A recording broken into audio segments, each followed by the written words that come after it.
मेरे दोस्तों, इंसान को अल्लाह तबारक व तआला ने कुछ चीज़ों की फितरत अता की है। वो कहीं अपने आप को तकलीफ़ में महसूस करता है तो कहीं अपने आप को आसानी में महसूस करता है।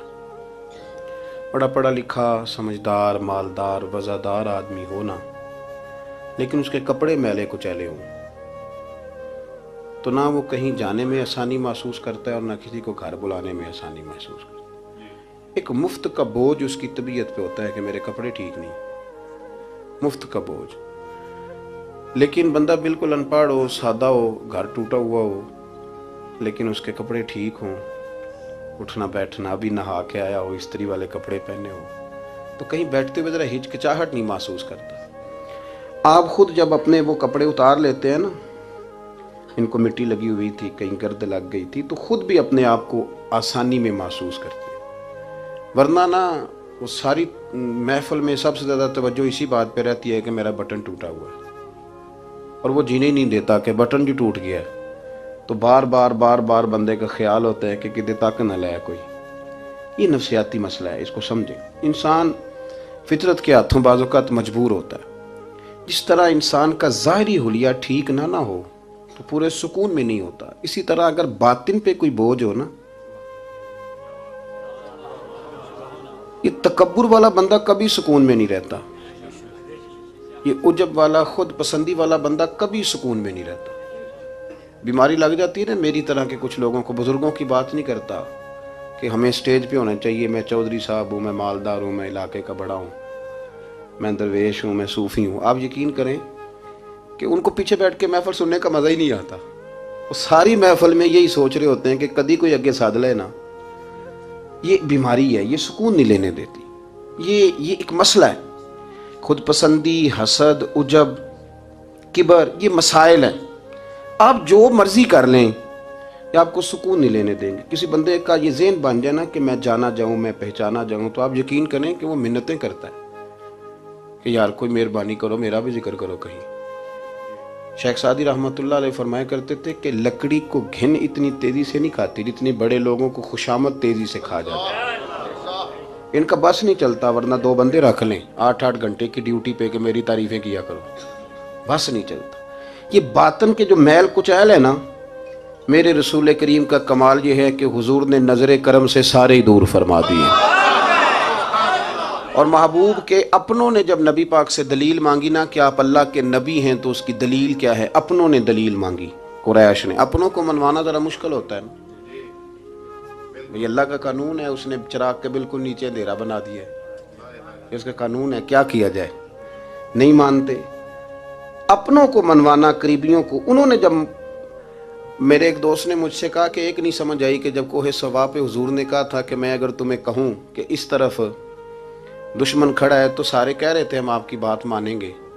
तो मैंने कहा वो सरकार को मानने की बात थी। यहाँ भी बहुत सारे लोग हैं, वो कहते हैं हजरत साहब आपकी इज्जत बड़ी करते हैं, पर चुप कर जाए, सियासत का नाम ना लेना। मेरी बात की समझ आ रही? आपकी इज्जत बड़ी करते हैं पर चुप कर जाए। आपने ये नहीं कहना कि सूद ना खाओ, बिल्कुल आपने ये नहीं कहना कि चौधरी साहब के बच्चे की शादी पे बैंड बाजा नहीं होना, क्योंकि हम तो इज्जत करते हैं। इज्जत करना और होता है और बात मानना, इनमें फ़र्क होता है ना जी। कुछ लोग हया करते हैं पर बात, लेकिन ज़्यादा खुशी उसी की होती है जो हया भी करे और बात भी माने। तो अपनों ने जब दलील मांगी ना कि आप अल्लाह के रसूल हैं, तो उसकी दलील क्या है, तो अल्लाह करीम ने फरमाया महबूब इनसे फरमाइए फ़क़द लबिस्तु फ़ीकुम उमरम मिन क़ब्लिही, वो बाहर से तो नहीं ना आया, मैंने तुम्हारे दरमियान उम्र का हिस्सा गुजारा है। अफ़ला ताक़िलून, क्या तुम्हें अकल नहीं?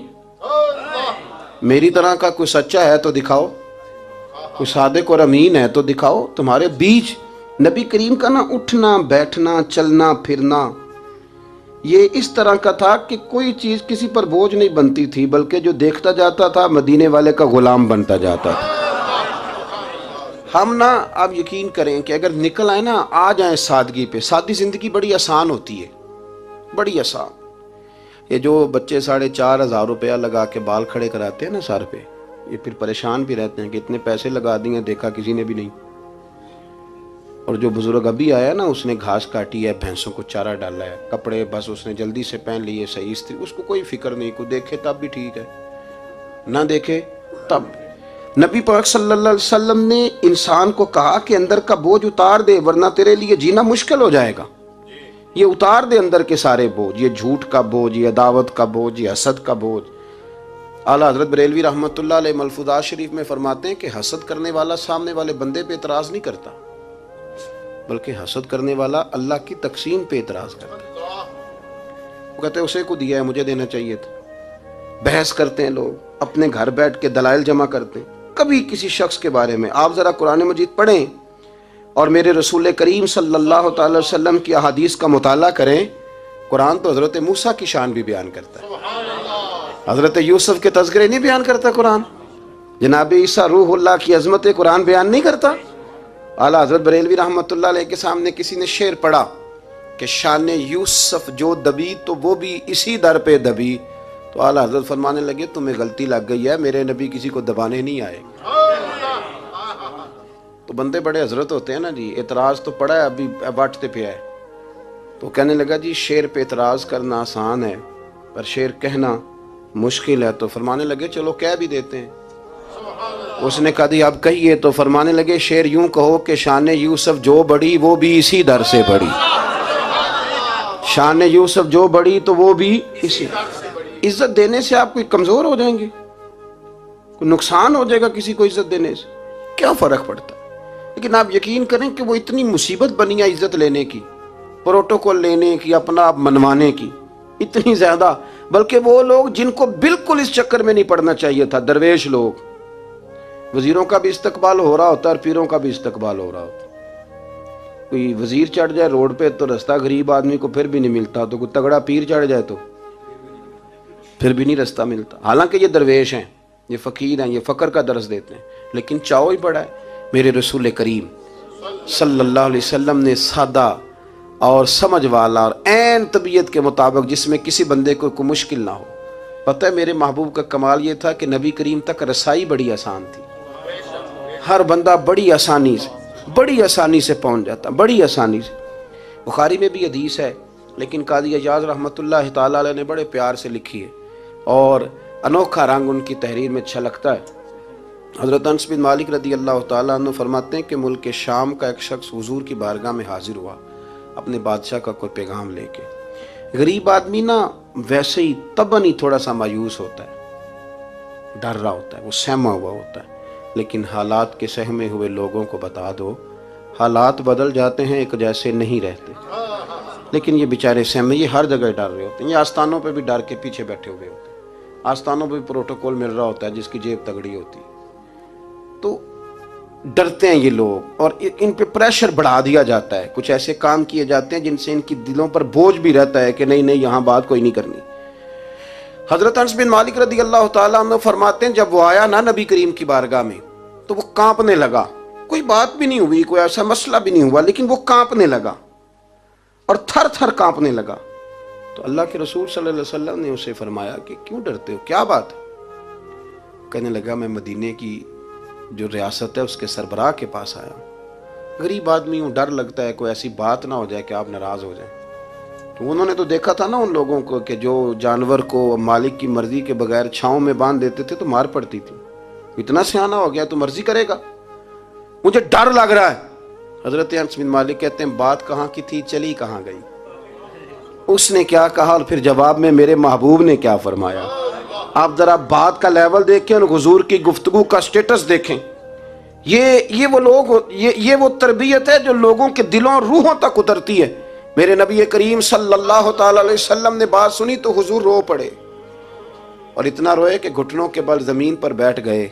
जनाब अनस बिन मालिक फरमाते हैं हुजूर फरमाने लगे ना भाई तू किसी बादशाह के पास नहीं आया, ना तो किसी हुक्मरान के पास नहीं आया, तू तो उस बेटे के पास आया है जिसकी माँ गोश्त के खुश्क टुकड़े खा के भी रात गुजार लिया करती। मेरी माँ तो गोश्त के खुश्क टुकड़े खा के रात गुजार लेती थी, ना तो किसी।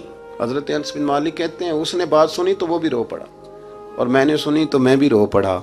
दोस्तों रसूल करीम देखे ना हम लोगों ने किस तरह का लेवल बनाया हुआ है। अभी तक वो जो दौलत का रट्टा है थोड़ा बहुत वो अभी तक चलता है। अभी तक खानदान के अंदर कोई बंदा अमीर हो जाए तो चौधरी भी वही होता है, सियाना भी, मेरा तो ख्याल है पीर भी वही होता है, शर्त यह है कि उसके पास पैसे होने चाहिए, वही शेख होता है, सारा कुछ वही होता है। नबी पाक सल्लल्लाहु अलैहि वसल्लम ने हमें कहा कि ये तुम्हारे अंदर के बोझ हैं, माहा काफी सदरिक, गुनाह जो होता है ये खटकता है सीने में, ये बंदे को परेशान करता है, बंदा तकलीफ में होता है, किसी को पता ना चल जाए।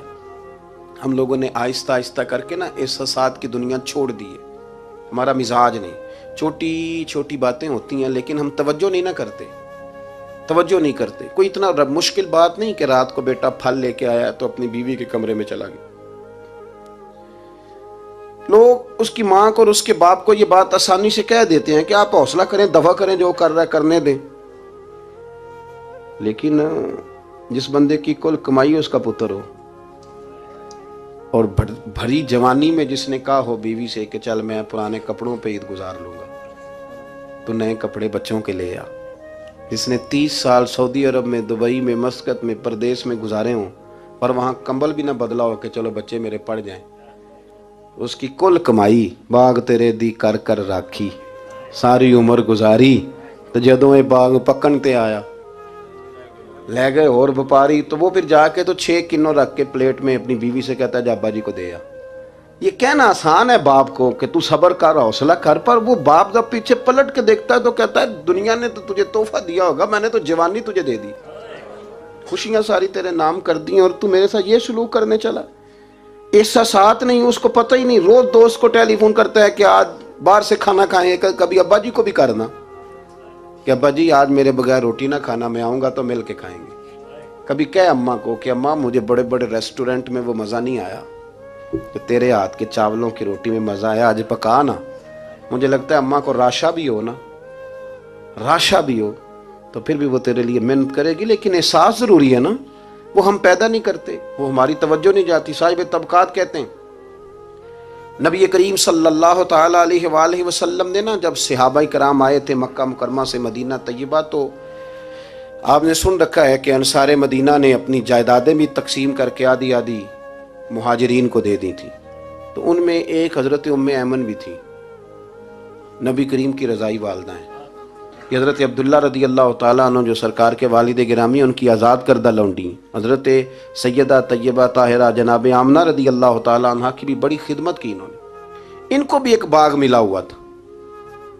जब वो खैबर के इलाके फ़तह हो गए, यहूदियों से बहुत सारे इलाके ले लिए, तो अल्लाह के रसूल सल्लल्लाहु अलैहि वसल्लम ने फरमाया अब इस तरह करो कि ये जो तुमने जायदादें ली हुई है ना अंसार से, ये वापस कर दो और तुम्हें इसमें से दे देते हैं। और हुजूर अलैहिस्सलाम ने अंसार मदीना से भी कहा कि मैं उनको ये जायदादें दे के और तुम्हारी वापस कराने लगा हूँ। तो अंसार ने तो वहाँ भी बड़ा अनोखा जवाब दिया, कहा या रसूलल्लाह हमारी वाले भी रहने दें और वो वाले भी उनको दे दें। वयुक्सिरूना अला अनफुसिहिम वलौ काना बिहिम खसासा, ये भी उनको उनके पास रहने दे। महबूब ने फरमाया नहीं, मेरा फैसला यही है। हज़रत उम्मे ऐमन रदी अल्लाह ताला अन्हा के हिस्से में एक बाग आया हुआ था, तो महबूब करीम सैयद आलम सल्लल्लाहु अलैहि वसल्लम ने कहा अम्मा जी आपको कोई और बाग दे देते हैं, ये वाला बाग वापस कर दें। सीधी सादी बीबी थी, नाज था कि मैंने हुजूर की खिदमत की है बचपन में, नाज था। कहने लगी मैं तो नहीं वापस करती,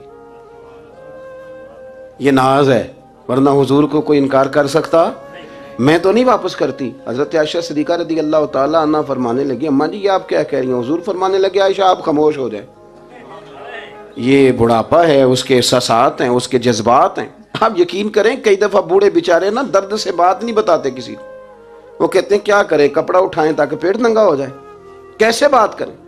नबी करीम सैयद आलम अलैहिस्सलाम अम्मा जी के करीब गए, कहा अम्मा जी मेरे साथ चलो एक दफ़ा बाग देख तो लो। हुजूर साथ लेके गए, एक बाग दिखाया तो कहने लगी नहीं नहीं मैंने नहीं लेना, ये मुझे मेरे वाला ठीक है। हुजूर ने फिर दूसरा दिखाया, कहने लगे ये भी नहीं मुझे पसंद। महबूब ने तीसरा दिखाया तो कहने लगे ये तो मेरे वाले बाग से भी प्यारा है, ये मैं ले लूँगी। जब वो मुस्कुराई तो हज़रत आयशा कहती है मैंने हुजूर की आंखों में आंसू देखे, फरमाया अल्हम्दुलिल्लाह इसका दिल ना राज़ी हो गया है।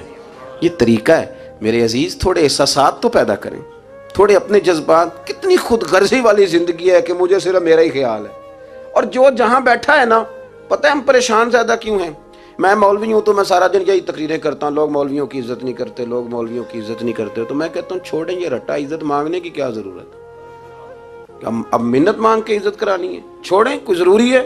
मैं इस तरह करता हूँ कि मैं इज़्ज़त करनी शुरू कर देता हूँ, मैं करता हूं ना 15-20 उलमा की इज्जत, चलो हम आपस में शुरू कर लेते हैं, तो खुद ब खुद बाकी भी मसला ठीक हो जाए। बूढ़े लोग हर वक्त शिकायत करते हैं इज्जत नहीं की जाती, इज्जत क्यों आप भीख मांगते हैं, क्या जरूरत। प्यार देना शुरू करें, रोज बरोज मुतालबा करना कि मेरी खिदमत करो, मेरे पीछे चलो, इससे तो दिक्कत पैदा होती, इंसान तकलीफ में रहता है। मेरे रसूल करीम अलैहिस्सलाम ख्याल रखते, छोटे छोटे बच्चों के जज्बात का भी ख्याल करते, बूढ़ों के जज्बात का भी ख्याल करते। नबी करीम सल्लल्लाहु अलैहि वसल्लम हर शख्स के बारे में ऐसा नजरिया रखते कि जिससे कौम को सुकून होता, दिलों के अंदर इत्मीनान पैदा होता। हजरत आयशा सिद्दीक़ा रदी अल्लाह ताला अन्हा फरमाते हैं, एक दिन घर में तशरीफ फरमाते और तबीयत मुबारक में ना बड़ी, मैं देख रही थी कि बड़ा हशाश बशाश है सरकार का मिजाज, बड़ी खूबसूरती। आज गमे उम्मत में हुजूर उस तरह परेशान नहीं जैसे अक्सर होते हैं। आप फरमाती हैं बातें चल रही थी तो बैठे बैठे हुजूर फरमाने लगे कि आयशा मैं तुम्हें बताऊं तुम मुझसे राजी कब होती हो और नाराज कब होती हो। कहते मैंने अर्ज की या रसूलल्लाह मैं और आपसे नाराज। फरमाया चल सुन तो लेना, सुन तो लेना, जरा बात सुनना, जरा सुन तो ले, सुनना। अर्ज की या रसूलल्लाह हुक्म फरमाए। फरमाया तुम कभी कभी कसम उठाती हो, जरा एहसास की शिद्दत देखी, लफ्जों और जुमलों का ख्याल रखना, सामने वाले का उसे आसानी देना।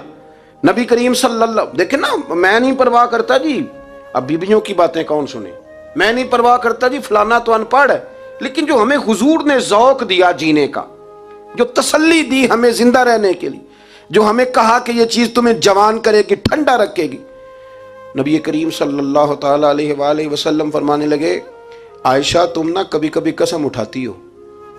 कहा या रसूलल्लाह उठाती हूँ। फरमाया जब तुम थोड़ा बहुत नाराज होती हो ना कि किसी और ज़ौजा के पास वक्त ज़्यादा गुजर गया है, तो फिर तुम पता किस तरह कसम उठाती हो, तुम कहती हो मुझे इब्राहीम अलैहिस्सलाम के रब की कसम, और जब तुम राजी होती हो तो कहती हो मुझे मोहम्मद मुस्तफ़ा के रब की कसम।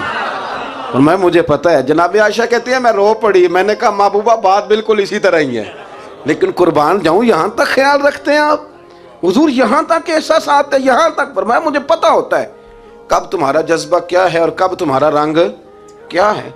दोस्तों ये चीज़ें जब निकल जाती हैं ना मिजाज से, फिर आसानी हो जाती है। लेकिन वो हमारा अपने आप को पसंद करना, अपनी तबीयत पे नाज करना, अपने आप को देखते रहना और अपनी तामीर में इतना गर्क होना कि बाकी सारी खूबसूरतियों से भूल ही जाना, सरफ नज़र ही कर लेना।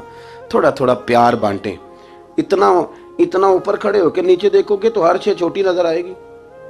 कभी कभी नीचे खड़े होकर भी ऊपर देखें, इंशाल्लाह बड़े बड़े कद वाले लोग दुनिया में मिलेंगे, बड़े बड़े कद वाले। बहुत सारे लोग मुझे कहते हैं जी कामिल पीर नहीं मिलता। मैं क्या नहीं मिलता, पैसे बंदे दी जेब में ढेर सारे हों तो फिर कामिल पीर किमें मिले। और 2 MA वो कर जाए, चाहे सैपलियों में ही पास कर जाए, फिर कामिल पीर कैसे मिले। वो हो चौधरी साहब और उसको पीर मिल जाए। इन 3 बंदों को पीर मिलता, उसके लिए तो थोड़ा नीचे उतरना पड़ता है ना जी। पहले जो बर्तन भरा हुआ हो तो उसमें पीर साहब क्या डालेंगे, कोई खाली होगी तो शायद अंदर आएगी ना। अपनी जिंदगी में थोड़ा सा लेवल। हजरत ख्वाजा शमसुल आरिफीन सियालवी रहमतुल्लाह अलैह, ख्वाजा साहब गुजर रहे थे तो एक बच्चा ना, हमारे देहातों के बच्चे जो होते हैं ना, वो उनका अपना स्टाइल होता है और वो बड़े मस्त लोग होते हैं। असल मज़ा वही बच्चे उठाते हैं जो देहातों के, वो जो ज़िंदगी गुजारते हैं बड़ी शानदार होती है। मैं आपको तजर्बे की रोशनी में कह रहा हूँ, मैंने देहात भी खोल के देखे और शहर भी सारे देखे, इल्ला माशाअल्लाह ढेर सारे शहर मैंने देखे। और मैंने उसमें देखा है कि ज़्यादा सुखी यही बच्चे रहते हैं जो मिट्टी में भी कभी कभी दौड़ते हैं, हाँ, जो सुन लेते हैं थोड़ी बहुत। आप यकीन करें कि सारे गाँव के बूढ़े ही दादा होते थे और सारे ही चाचे होते थे और सारे, अब तो रट्टा बन गया, अब तो मसला ख़राब हो गया, अजीब सी उलझन लोगों ने पैदा कर दी। ख्वाजा साहब रहमतुल्लाह अलैह गुजर रहे थे तो एक बच्चा बेरी को रोड़े मार रहा था, तो रोड़े सारे जमा कर लिए और मारता जा रहा है, मारता जा रहा है। और ये बच्चे गांव के जब ये फायरिंग करते हैं ना बेरी पे, तो ये रोड़े पहले जमा कर लेते हैं ताकि फिर बेदरेग बगैर रुकने के अपना काम करते रहें। तो मार रहा था तो हज़रत शमसुल आरिफीन रहमतुल्लाह ताला अलैह आप भी गुजरे, मुरीदीन साथ थे, तो 1-2 रोड़ा ना हज़रत को भी लग गया। तो फरमाने लगा पुत्र ज़रा ख्याल करना, मैं बूढ़ा आदमी हूँ, इस उम्र में तो ज़ख्म भी ठीक नहीं होते। उसने बच्चे ने पलट के देखा तो वो तो जानता था ना कि चाय से केतली ज़्यादा गर्म होती है, मुरीद मारेंगे। उसने दौड़ लगा दी, भागा और सरपट दौड़ा। और जब वो तेजी के साथ दौड़ा ना, तेजी के साथ, अल्लाह अकबर, तो ख्वाजा साहब ने भी मुरीदों से कहा इसको पकड़ के लाओ। पकड़ के लाए तो ख्वाजा साहब फरमाने लगे दौड़ते हो क्यों? कहने लगा जी दो हरफी बात है, आप मारेंगे आपके मुरीद मारेंगे, रोड़ा जो लग गया। क्या अंदाज है बुजुर्गों का, प्यार बांटने का। ये चीज़ें इंसान को बड़ा मीठा रखती हैं। आप यकीन करें प्रोटोकॉल से निकल आए आप सौखे हो जाएंगे, आसान जिंदगी।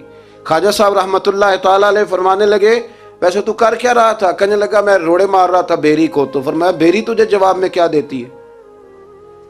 कहने लगा जी वो तो फल देती है। तो आप फरमाने लगे तू शमसुल आरिफीन को बेरी से भी क्या गुजरा समझता है? आप उतर मेरे सीने से लग, और जो फल मैं तुझे दूंगा ना पहले कभी ना किसी ने दिया होगा। थोड़ा लेवल तो नहीं देखे ना, हमारे बच्चे बड़ी आसानी से कह देते हैं मेरे गांव के लोग जाहिल हैं जी सारे। तो मैं कहता हूं जाहिल को जाहिल कह के जान छुड़ाना तो आसान काम है, ये तो आसान काम है, पर जाहिल को पकड़ के आलिम बना देना ये मदीने वाले रसूल का तरीका है। वो जहाज में जो लोग ज्यादा ट्रैवल करते हैं वो इस बात को जरा आसानी से समझेंगे कि जो हमारे देहातों से लोग जाते हैं ना उम्रा करने, अक्सर गरीब लोग होते हैं, कई तो बेचारे कमेटियां डाल के जाते हैं। तो वो जब चढ़ते हैं ना जहाज पे तो बच्चा पढ़ा लिखा बैठा हो तो बाबा जी को नहीं पता होता तो वो सीट नंबर कैसे देखना है, तो बैठ जाते हैं जहाँ जगह मिले, समझते हैं बस ही हैं। तो बच्चे तनकीद कर रहे हैं जी साढ़े पिंड के बंदे नहीं सियाने हो सकते, देखो इन्होंने बस ही समझा हुआ है, और हंसते हैं फबतियाँ कसते हैं मजाक उड़ाते हैं।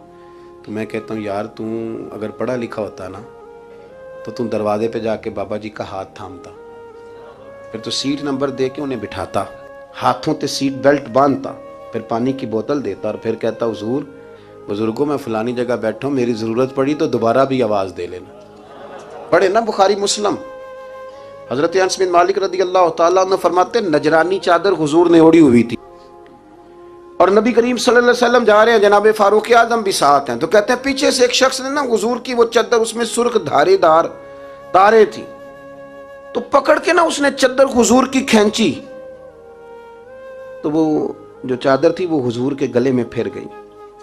फरमाते मैं वो तकलीफ महसूस कर रहा था तो वो खींच के ना चादर, तो कहने लगा मैं कुछ मांगने आया हूं। तो दरवाजा जोर से खटखटाए उसे भीख देते हो, कहते दौड़ जा दरवाजा तोड़ेगा।